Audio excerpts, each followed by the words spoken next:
बिस्मिल्लाहिर्रहमानिर्रहीम। क्या हाल है आप सबका? आज हम अपने चैनल पे डिस्कस करने हैं बहुत ही इम्पोर्टेंट टॉपिक जिसका ऑलमोस्ट हर बंदे का इंटरेस्ट है। हर बंदे का इसमें बहुत ज़्यादा इंटरेस्ट होता है।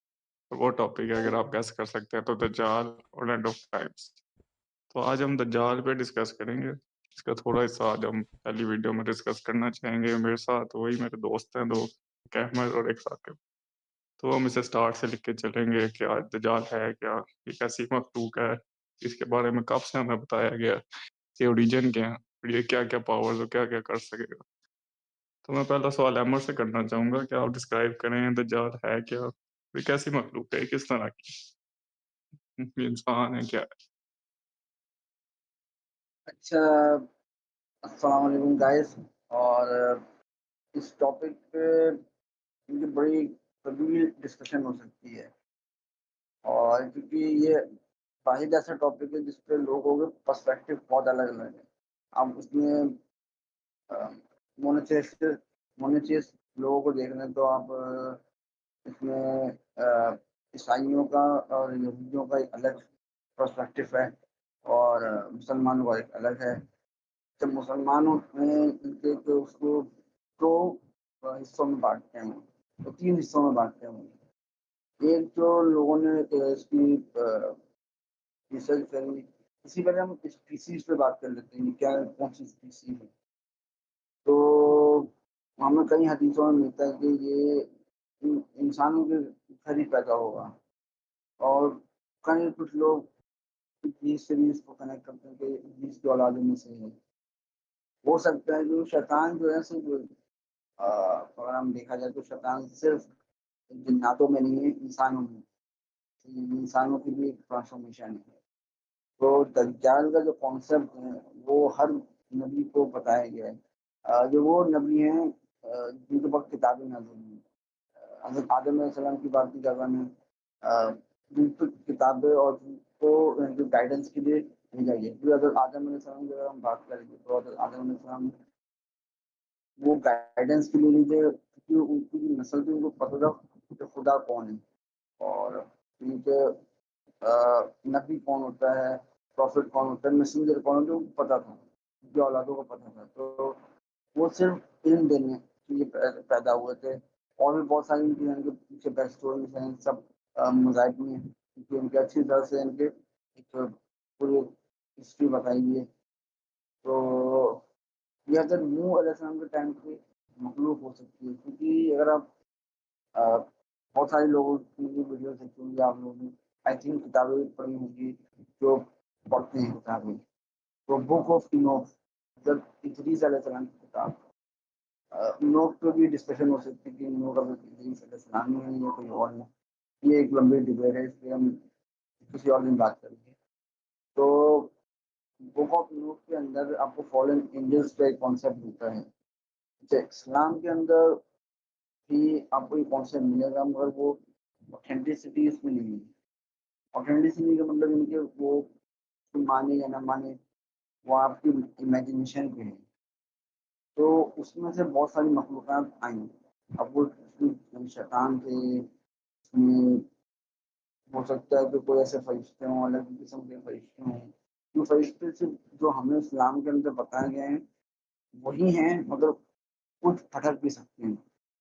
ये कॉन्सेप्ट सूफ़ीज़्म में है ज़्यादा। इज़ नॉट अ प्राइम इस्लाम का इसमें ये कॉन्सेप्ट है।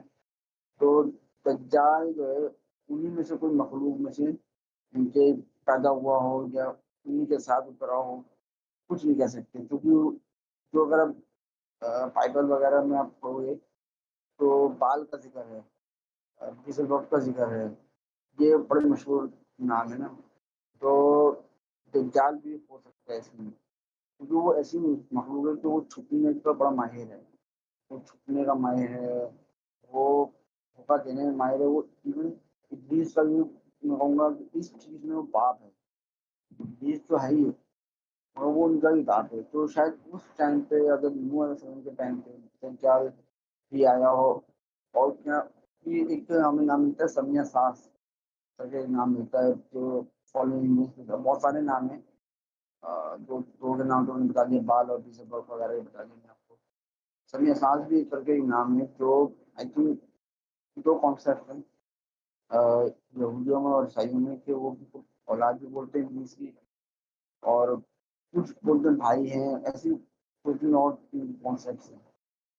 तो शायद वो समी असाज जो भी नाम है उसका, वो दज्जाल जो बड़ा खतरनाक था, पावरफुल था और वो इंसानों की औरतों से जो यानी कि उसका लगाव था, उसने ही यानी कि वो शुरू किया था और अलग-अलग मखलूक बनानी शुरू करी थी और इबादत का क्योंकि इब्लीस ने तो उनको हुक्म दिया। इन लोगों ने उसको अप्लाई किया, उन्होंने कहा कि यार हम ये करेंगे, तो हो सकता है कि दज्जाल वही हो, ये कॉन्सेप्ट है।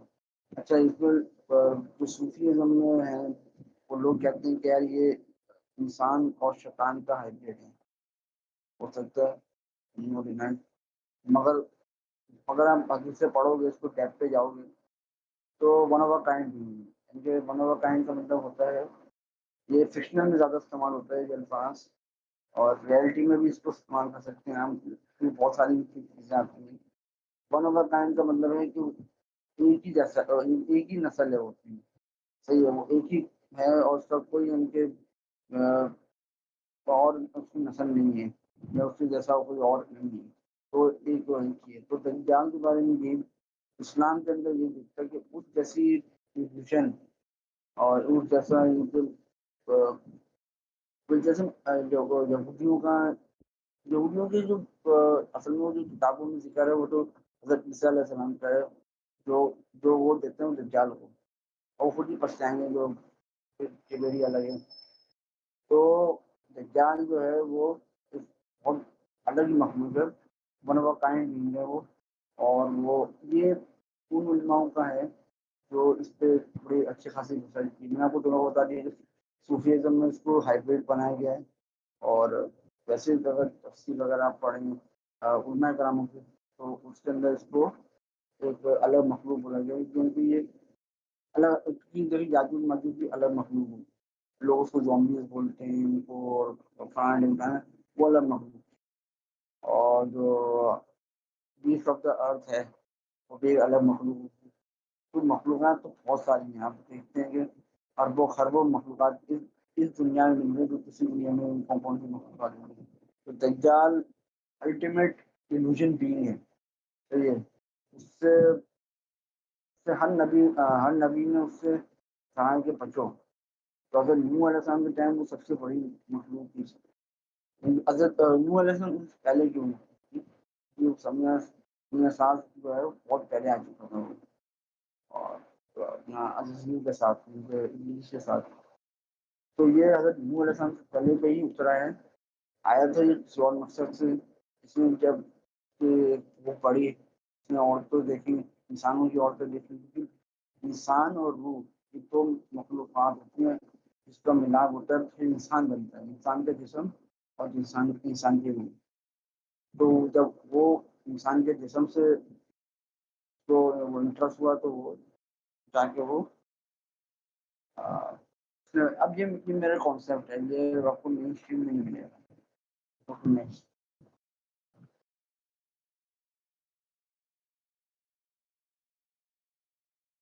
चलिए हमारा आपने बहुत अच्छा डिस्क्राइब किया, काफ़ी डिटेल में गए हो आप। यही है ना, मैं भी थोड़ा-सा ऐड करना चाहूँगा, फिर साकिब से पूछूँगा कि हज़रत नूह के टाइम पे जैसे शैतान ने पोर्टल्स खोल के बाहर की मखलूक लाए थे, तो उन्होंने आके इधर बहुत ही ज़्यादा फ़साद आम किया था। उन्होंने इंसान के साथ, हर किस्म की मखलूक के साथ उन्होंने मतलब जिनसी ताल्लुकात कायम किए थे, फिर आगे से ऐसी ऐसी मखलूक पैदा हो गई थी जो इंसानों से काफ़ी ताकतवर थे।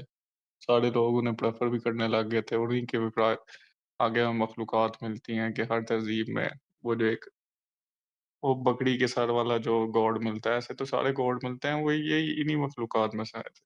जिसकी वज़ह से फिर इसलिए वो शैतान आया था, तो पॉसिबल है तब इनमें से कोई मखलूक या कोई किस्म इनका शैतान के साथ जिसके ने किया और उसमें कोई ऐसी मखलूक पैदा हो गई शायद दज्जाल बनी हो, ये हमारी स्पेकुलेशन है।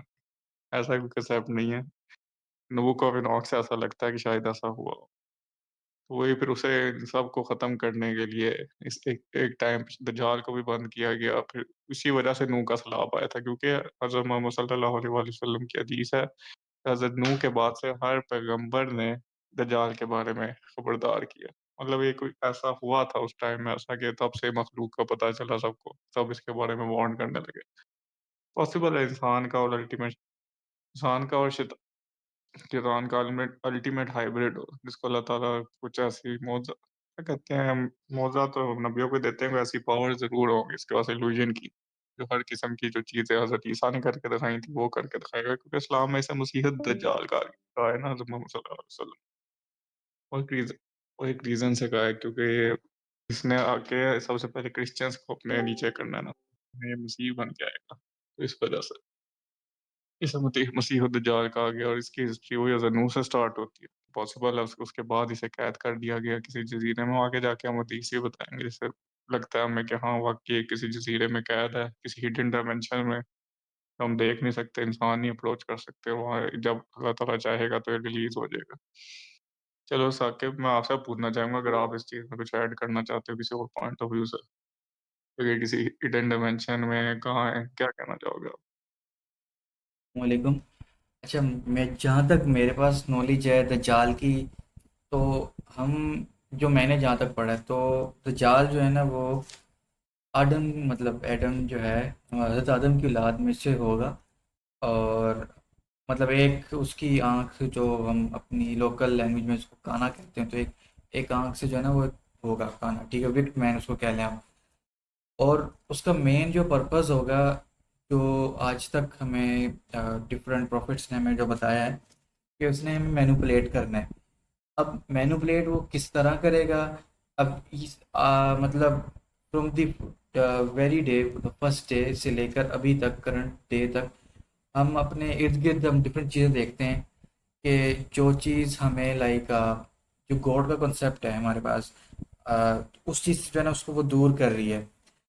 अब फर्स्ट ऑफ ऑल हम कहते हैं कि दज्जाल जो है ना वो आएगा, ठीक है, ज़रूर आएगा वो। और वो जो है ह्यूमन फिगर है, ठीक है।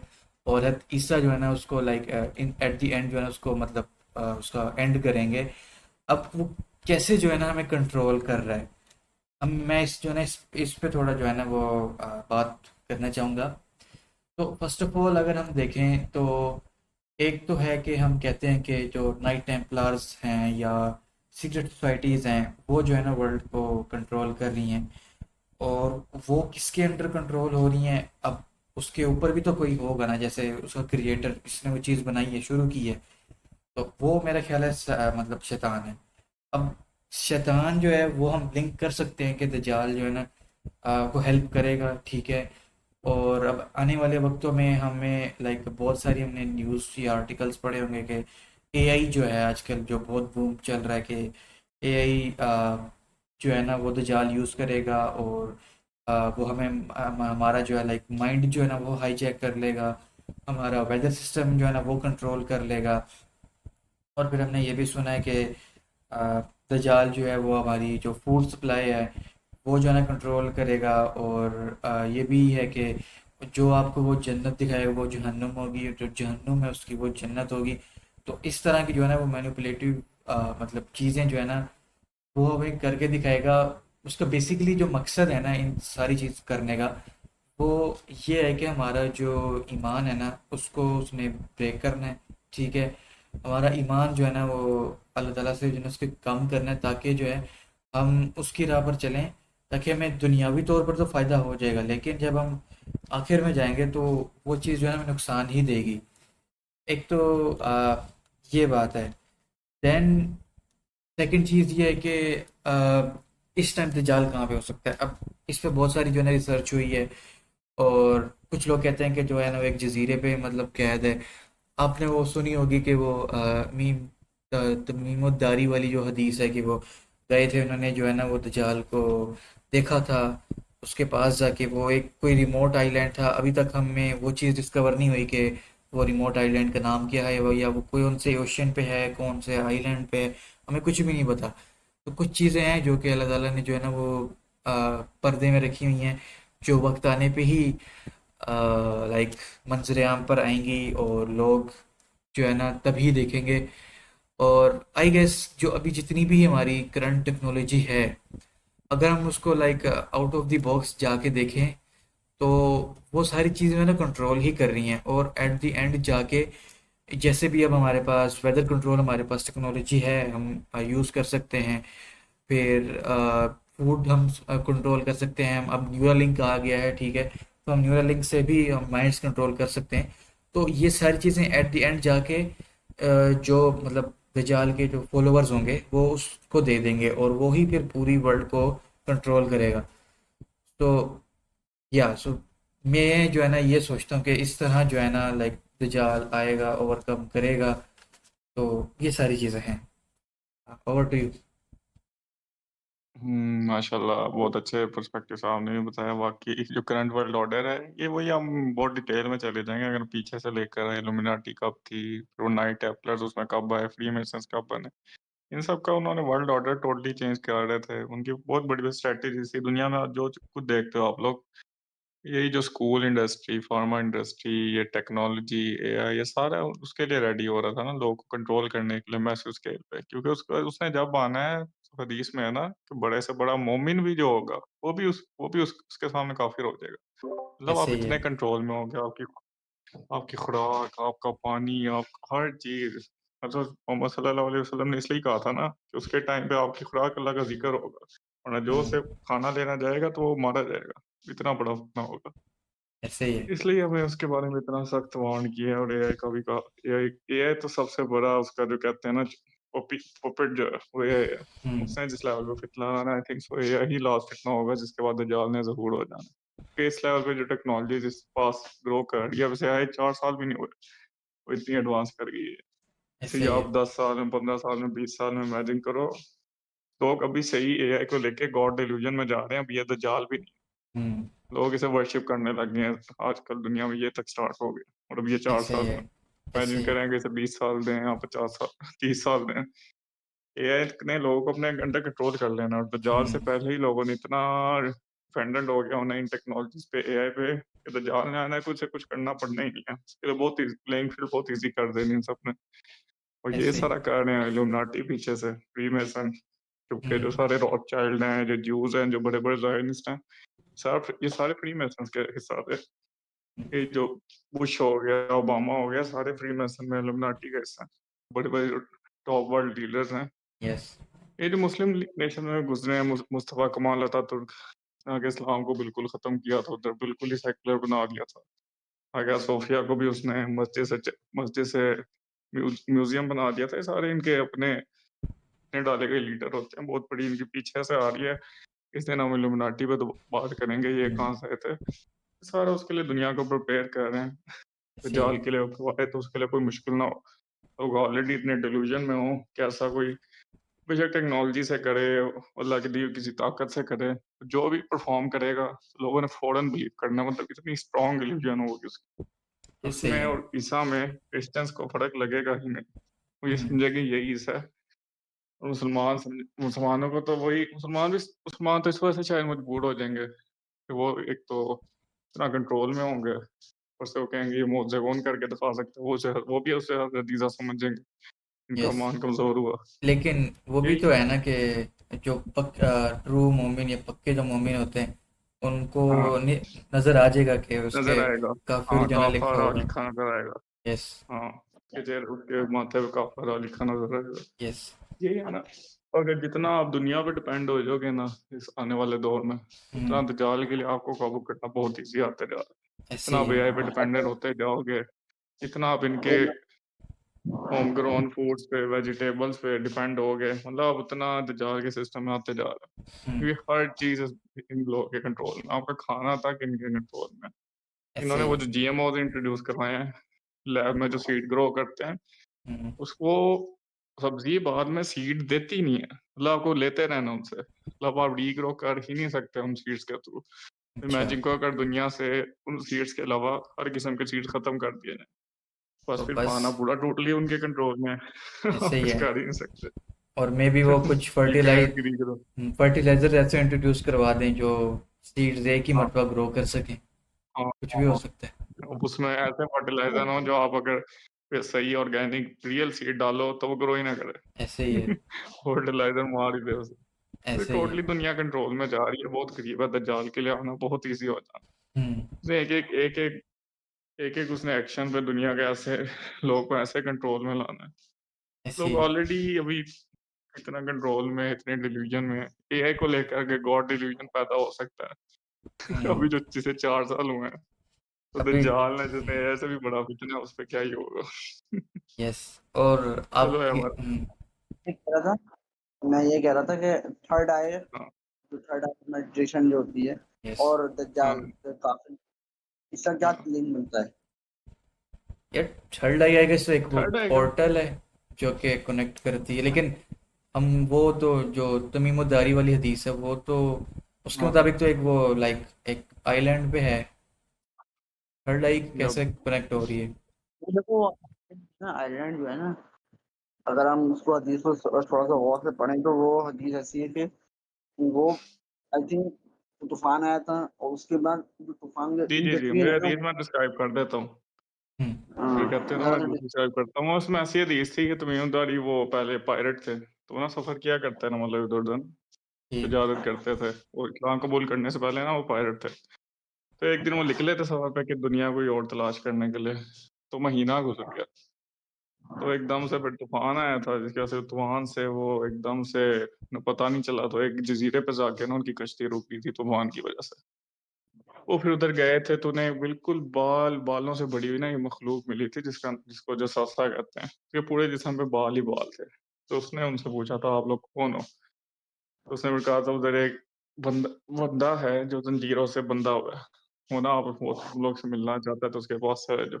फिर वो उसके पास तमीमदारी को लेके गए थे। फिर दज्जाल ने उनसे सवाल किए थे, क्या वो नबी जो है अरब में वो आ गया? क्या वो दरिया जो है वो खुश्क हो गया? क्या वो जो खजूर के बागात हैं वो ख़त्म हो गए हैं? इस तरह के उसने सवाल किए थे कि वो और अरब में क्या हरियाली शुरू हो गई है? तो इससे उसने तमीमदारी अंदाज़ा लगाया था कि उसने ये सवाल किए हैं। तो फिर उन्होंने आके हज़रत मोहम्मद सल्लल्लाहु अलैहि वसल्लम को बताया। तो उन्होंने कहा था कि हाँ, तुमने दज्जाल को देखा है, दज्जाल ही था। और जब वक़्त आएगा तो अल्लाह इसे छोड़ देगा। इस तरह की हदीस थी। और फिर वो दोबारा किसी को आइलैंड मिला नहीं है। लेकिन हज़रत मोहम्मद सल्लल्लाहु अलैहि वसल्लम ने आइलैंड के बारे में बताया था कि मशरिक़ में है। और जहाँ से बैठ के बता रहे थे ना, तो मशरिक़ से हम देख के जाएँ, तो पाकिस्तान में आके ना एक आइलैंड है स्टोला, उधर आके वो बनता है एग्ज़ैक्टली। हर जगह से ट्रेस करते जाएँ ना, और कोई नहीं बनता। उधर क्योंकि एक काली माता का मंदिर भी है जो बहुत पुराना है। और इसी तरह इसे उससे लिंक करते हैं, इसका कोई कंफर्म नहीं है। तो मेरे लाइक ख्याल में तो जो मेरा ओपिनियन है, जो जो सही लगता है मुझे, वो हिडन डायमेंशन में है कोई आइलैंड, वो हमारी दुनिया में नहीं है। मुझे भी यही जैसे लग रहा है। हजूज-मजूज का है ना वो कोई। हाँ। हाँ, जैसे हजूज-मजूज किसी डायमेंशन में है ना ये अलग में 100%। जो इसी थर्ड तरह आई की दज्जाल भी किसी। हाँ, मेडिटेशन बोलो। थर्ड आई की मेडिटेशन वगैरह बोलते हैं लोग, ये जी, जी। कॉन्सेप्ट वो सारा उसी से ही मिलता जुलता है अगर आप देखा जाए तो। और हाँ, थर्ड रे को वो इल्यूमिनाटी की आई कह सकते हो कि उसे लिंक कर दिया ना।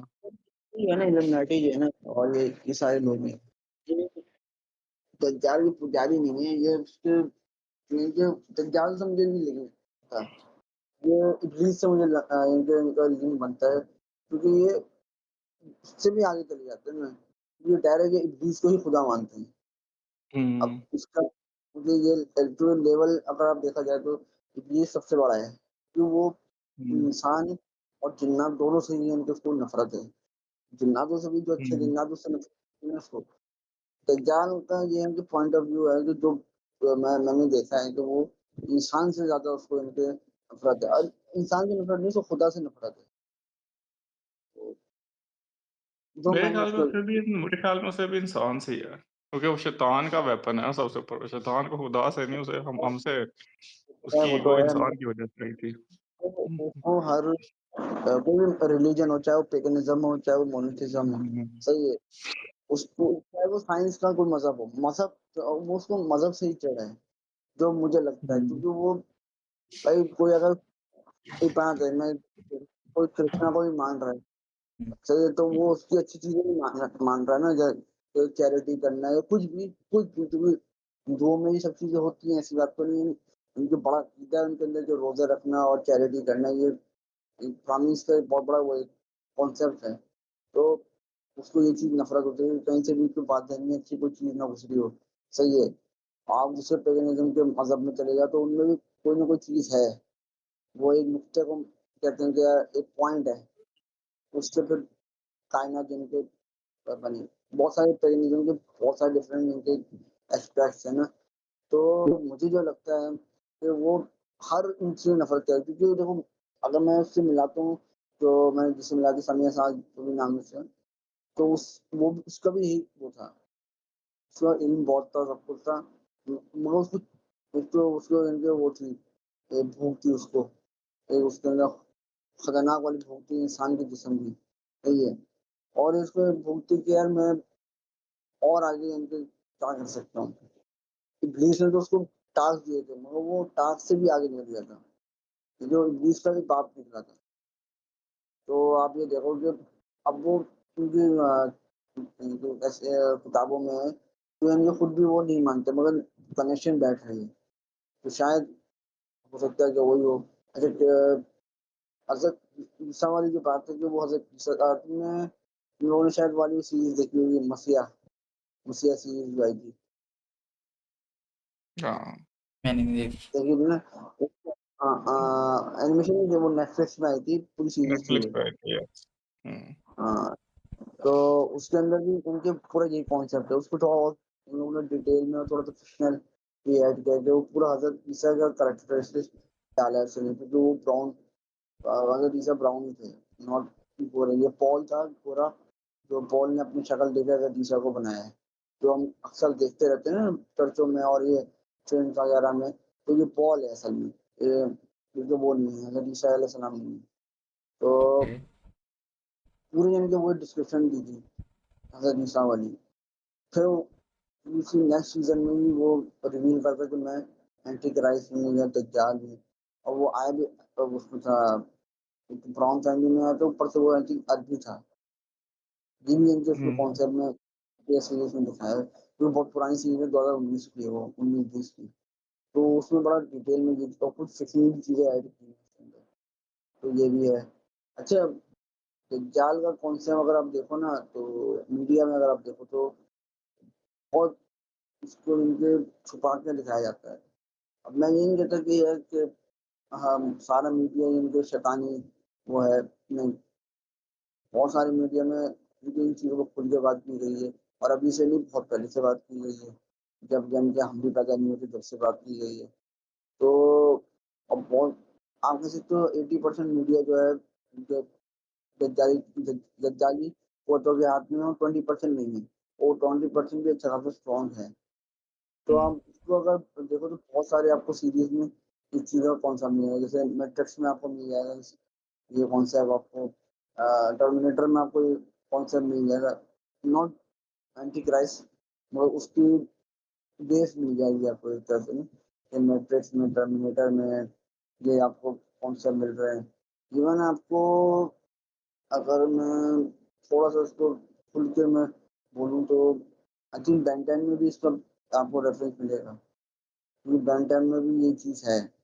अ, अगर आप बेन 10 का करैक्टर ही देखो ना, तो बेन 10 का करैक्टर है जीसस क्राइस्ट पे और नोआ पे। जो बेन टेनिसन है ना, उसी पे, उसके उलट ही एल्बिडो है।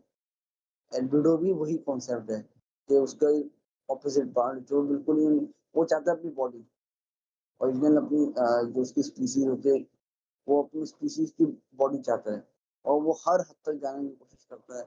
इवन वो गुमराह भी करता है। इनके उसकी जो बॉडी स्ट्रक्चर होती है, जो उसका कलर स्कीम होता है, वो रेड एंड व्हाइट होता है, मगर वो ग्रीन कर देता है अपना कलर स्ट्रक्चर जो है, और लोगों हुँ, को धोखा देता है कि यार मैं बेन टेनिसन हूँ। तो ये बच्चों की सीरीज़ में भी ऐसे कॉन्सेप्ट दिखाया गया है। और बहुत सारे सीरीज़ में, बच्चों की सीरीज़ में, मूवीज़ वगैरह में, इन सब में बहुत डिटेल में इनके इसको इस कॉन्सेप्ट को वो किया गया है। और क्रिश्चियंस को थोड़ा समझना चाहिए कि यार जब ईसा के जो आप कॉन्सेप्ट लेते हो, सही है, जो आपकी 4 किताबों में कॉन्सेप्ट है, वो हज़रत ईसा वाला है, सही है। और जो आप पॉल वर्जन का जब लेते हो, तो वो तो बिल्कुल आपको दज्जाल से मिलाता है, वो हज़रत ईसा से नहीं मिलाता है। क्रिश्चियंस की मैं बात कर रहा हूँ, क्योंकि हमारे जो यहूदी लोग हैं, वो हज़रत ईसा को और हज़रत मोहम्मद सल्लल्लाहु अलैहि वसल्लम को, क्योंकि वो नबी नहीं मानते हैं, वो एंटी क्राइस्ट का ही लक़ब देते हैं। तो ये चीज़ है कि इसका कॉन्सेप्ट, उसकी स्पीशीज़, उसकी मेन चीज़ है उसकी स्पीशीज़। स्पीशीज़ बड़ी इनकी रेस या स्पीशीज़ या ट्राइब जो भी आप उसको बोलो, तो बड़ा एक अहमद, आज हमने जितना डिस्कस किया है दज्जाल के बारे में, अगला जब हम पार्ट करेंगे ना इसका, तो हम डीप में जाएंगे। तो इसने आना कब है, मतलब इसके क्या साइंस है जो पूरे हो चुके हैं, एंड ऑफ टाइम्स में आके इसने क्या क्या करना है, इसके पास क्या पावर्स होगी, आएगा कैसे, इसका लिंक है इल्यूमिनाटी से, क्या लिंक है इसका, रेड हाइफर की कुर्बानी से क्या लिंक है इसका, थर्ड टेम्पल से क्या लिंक है। इंशाल्लाह ना अगले एपिसोड में हम इस चीज़ में डीप डाइव करेंगे। अभी हमने बेसिक इंट्रोडक्शन दिया आप लोगों को, और सबको ये पसंद आया होगा। इंशाल्लाह अगले एपिसोड में मिलते हैं, फिर हम आप सबसे और डीप जाएंगे, ज्यूसेस के कनेक्शन सारे आपको बताएंगे इंशाल्लाह। मैं अल्लाह हाफिज़ मैं एवरीवन। चाहता हूँ जो हमारे व्यूवर्स हैं कि चैनल सब्सक्राइब करें, शेयर करें, इसको कमेंट्स करें, सवालात करें हमसे। ये और जो हमारे ग्रुप में आना चाहता है व्हाट्सएप ग्रुप में, वो आए, सवालात करें। सही है। और जितना डिस्क्रिप्शन में ग्रुप का लिंक सब दे देंगे हम। सब दे देंगे। जितना आप यूज़ करेंगे, जितना आप सब्सक्राइब करेंगे इस चैनल को, तो हमें फ़ायदा होगा, आपको फ़ायदा होगा। ये आम लोगों की डिस्कशन का चैनल है। आप भी आके सवालात कर सकते हो। सवाल क्या, आप वीडियो में आ सकते हो। आप वीडियो में आओ, आपको जो बात करनी है आप करो, आपको जिस टॉपिक पे बात करनी करो, हम आपके साथ बैठे हैं बात करने। जैसे हम डिस्कशन कर रहे हैं आप भी आगे वैसे कर सकते हैं, तो कोई मसला नहीं है।